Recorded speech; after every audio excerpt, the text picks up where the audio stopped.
America खुद भी ये नहीं चाहता कि फौरी तौर पे वो जंग शुरू कर लें। ईरान रिटेलिएट ज़रूर करेगा, उनके पास कैपेबिलिटी ज़रूर है, वो इतना नज़दीक नहीं है एटम बम बनाने में। और ईरान की रिटेलिएशन का हदफ नंबर 1 होगा इसराइल, हदफ नंबर 2 वो सारी बेसिस हैं जो उनकी पहुंच में हैं। इसराइल का बहुत अरसे से ये ख्वाहिश है कि जंग हो जाए, क्योंकि जंग से उनको फ़ायदा है, अमेरिका को नुकसान हो। अस्सलाम वालेकुम नाज़रीन, मुअम्मर कज़ाफ़ी हुकूमत अब फिर हाज़िर है नए दौर के प्लेटफ़ॉर्म से। नाज़रीन, हमारे बड़े ही प्यारे गेस्ट मेजर जनरल रज़ा साहब हमारे साथ मौजूद हैं। अस्सलाम वालेकुम सर, क्या हाल है आपके? वालेकुम अस्सलाम, बहुत शुक्रिया कदाफ़ी साहब आपका। आप उम्मीद है आप भी खैरियत से हैं। जी, जी सर, मैं बिल्कुल खैरियत से हूँ। अच्छा सर, सबसे पहले हम बात करें जो एक हमारे खित्ते में भी है ईरान, उस पर हम बहुत अरसे से देख रहे हैं कि कभी इज़राइल कहता है हम हमला कर देंगे, हमला किए भी। फिर अब अमेरिका तो हमेशा इज़राइल के साथ था, उसके पीछे था, उसकी पुष्ट पे हमेशा था। अब वो कह रहा है कि मैं बहुत जल्द, एक तो ट्रम्प ने पहले धमकी दी, फिर हमला किया, लेकिन उसका कोई कुछ ना निकला। लेकिन अब वो दोबारा हमले की धमकी दे रहे हैं। क्या अमेरिका हासिल करना चाहता है ईरान से? जो मौजूदा सूरत-ए-हाल है, जो हमला करना चाहता है, क्या वजह है? डोनाल्ड ट्रम्प क्यों करने पे ये मजबूर है?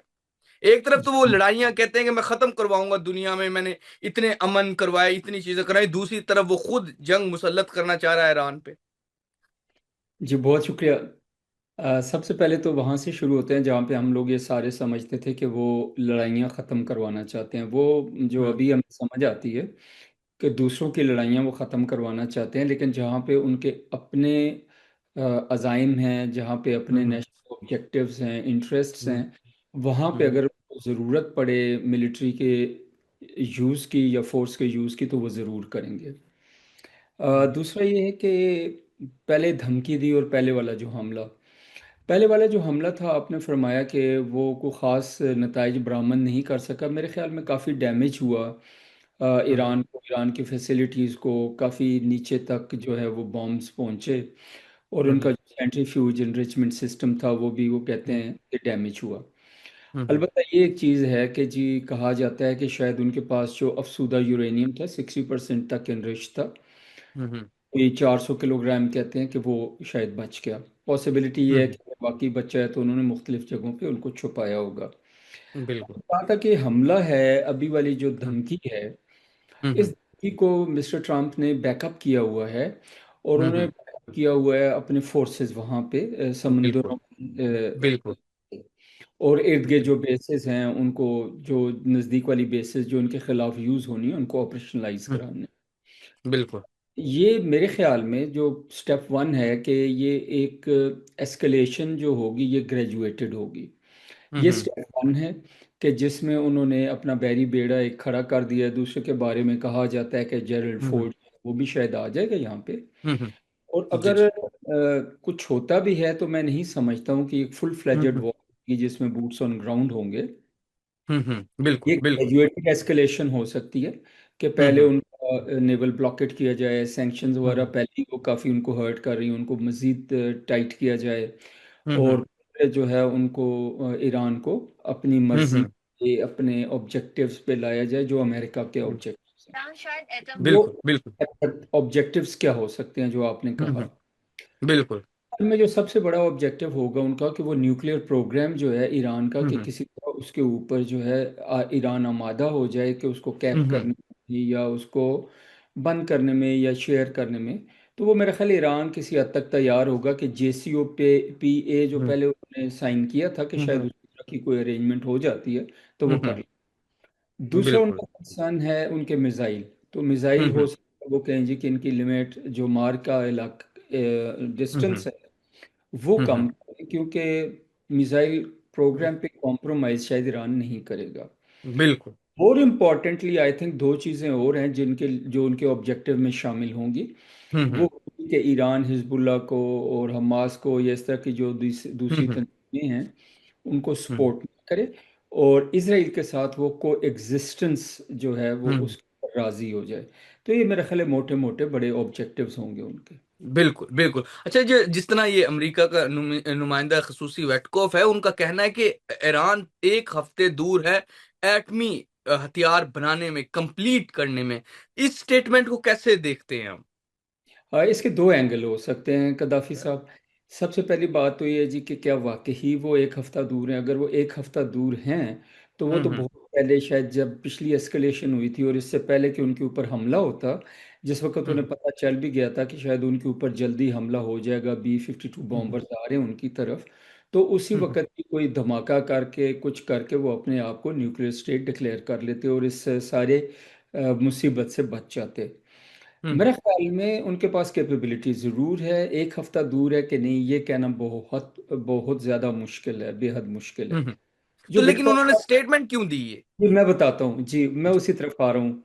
तो दूसरा एंगल उसका ये है जी कि ये एक बहाना भी बनाया जा सकता है। अगर आपको याद हो तो इराक के ऊपर जब हमला करना था तो एक बहाना बनाया गया था, तो एक डोजियर तैयार किया गया था। हम्म इसमें ये कहा गया था जी कि वेपन्स ऑफ मैस डिस्ट्रक्शन जो हैं वो इराक के पास मौजूद हैं और हम्म उसकी बेसिस पे हमला किया गया था। तो ये हम्म पॉसिबिलिटी है कि ये हम्म जो विटकॉफ है वो एक हम्म हमले का बहाना कह लें, एक हम्म पेश कर रहे हैं कि अगर हमने हम्म हमला ना किया तो शायद वो हम्म एक हफ्ते के अंदर एटम बॉम्ब बना लें। मेरे बिल्कुल। ख्याल में वो इतना नज़दीक नहीं है एटम बॉम्ब बनाने में, शायद थोड़ा हम्म टाइम लगेगा। बिल्कुल बिल्कुल। अच्छा सर, मौजूदा दौर में इसराइल और अमेरिका क्या हासिल करना चाहते हैं ईरान पर इस हमले को कामयाब बनाकर? अगर वो हमला करते हैं उसके पीछे वो कुछ ना कुछ कामयाबी चाहते होंगे, वो कामयाबी क्या है?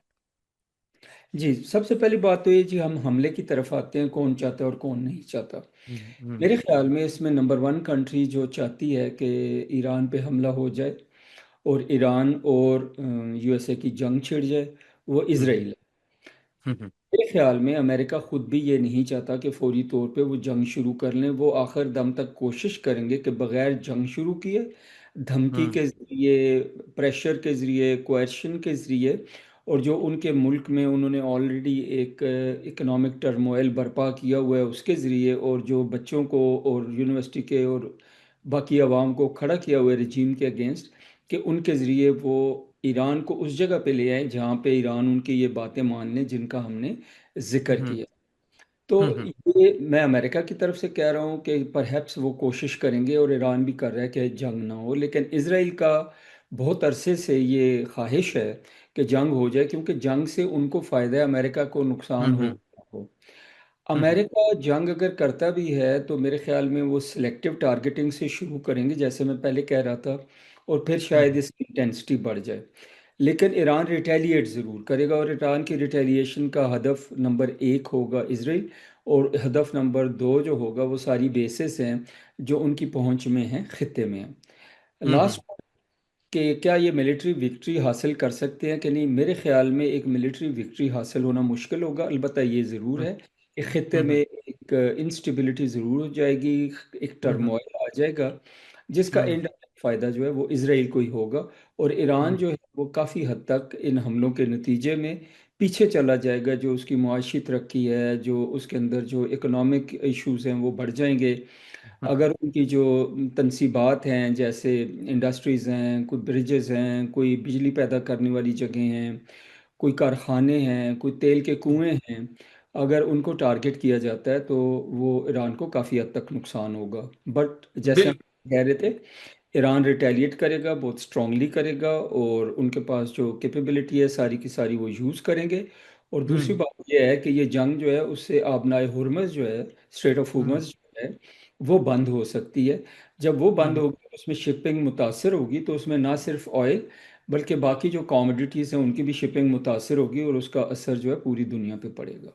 बिल्कुल, बिल्कुल। अच्छा सर, जिस तरह आप भी बता रहे हैं कि अभी वैसे तो ईरान दूर है एटमी हथियार से या, लेकिन बहुत सारे लोग कहते हैं जो डिफेंस के एनालिसिस करते हैं कि अगर एक खराब एटमी बम ज बिल्कुल अभी जिसकी कोई बड़ी वुकत ना हो, डेडली एटम बम भी हो या डेडली वो बम भी हो, तो उसका बहुत नुकसान होता है खित्ते में।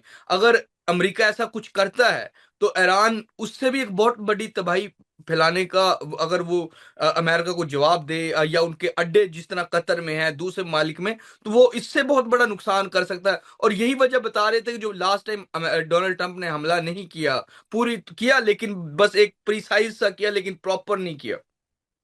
जी, अगर आप डर्टी बॉम्ब की बात कर रहे हैं तो उसके बारे में मैं कोई वसूख से नहीं कह सकता हूँ कि जो यूरेनियम एनरिच्ड अगर पड़ा हुआ है तो उसको किसी तरह हुँ, यूज़ किया जाए। जैसे हुँ, आपको पता ही होगा कि हुँ, एटम बॉम्ब सिर्फ यूरेनियम अफज़ूदा से ही नहीं बनता।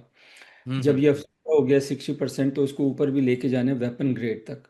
अगर हुँ, हुँ, इसको करते रहें तो 99% तक भी लेके जा सकते हैं, नंबर वन। नंबर टू, हुँ, फिर इसको इकट्ठा करना और हुँ, इसको हुँ, बॉम्ब कन्वर्ट करना, वो एक अलग टेक्नोलॉजी है। उसके लिए आपको डिवाइस ऐसी चाहिए जिसमें सब क्रिटिकल मैसेज जो हैं वो एक इम्प्लोड होके या एक्सप्लोड होके एक हुँ, चेन रिएक्शन शुरू करें और वो जो है एक धमाका हो।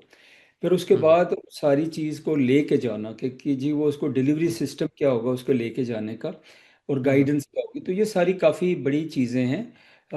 मेरे ख्याल में ना ही यूनाइटेड स्टेट्स और ना ही ईरान जो हैं वो इस तरफ आएंगे कि खित्ते में कोई भी एटमी हथियार जो है वो चलाया जाए।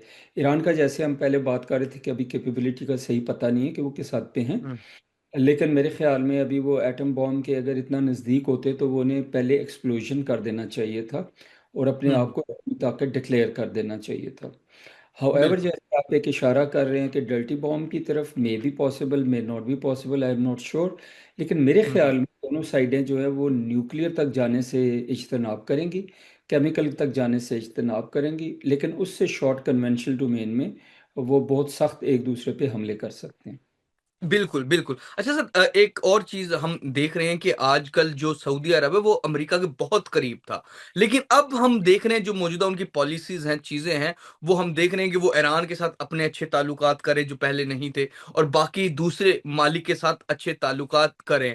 अब एक इस्राएली जो साबिक वज़ीर-ए-आज़म है उनका ये कहना था कि ईरान के अलावा सबसे ज़्यादा जिसको जो नुकसान पहुँचा सकता है इस्राइल को ईरान के अलावा वो पाकिस्तान और तुर्की है और ये घेरने की कोशिश कर रहे हैं इज़राइल को। तो कितनी सदाकत है इसमें, क्या सच्चाई है? इस तरह की जो ये बातें आ रही, इज़राइल के साबिक वज़ीर-ए-आज़म बात कर रहा है। सबसे पहले तो सऊदी अरेबिया और यूएसए के रिलेशनशिप वो बहुत पुराने हैं, बहुत गहरे हुँ, हैं, बहुत हुँ, हुँ, इंटरटवीन्ड हैं, और उनके ख़राब होने का खदशा मुझे बहुत कम लगता है। हुँ, हुँ, मुझे लगता है कि उनके रिलेशनशिप जो है उसमें छोटा मोटा अप डाउन कोई हो सकता है, लेकिन ख़राब नहीं हो सकते। हुँ, यूएई के अपने तौर पे उनके साथ रिलेशनशिप हैं, कतर के अपने हुँ, हैं, और सऊदी अरेबिया के अपनी जगह पे अमेरिका के साथ रिलेशनशिप हैं।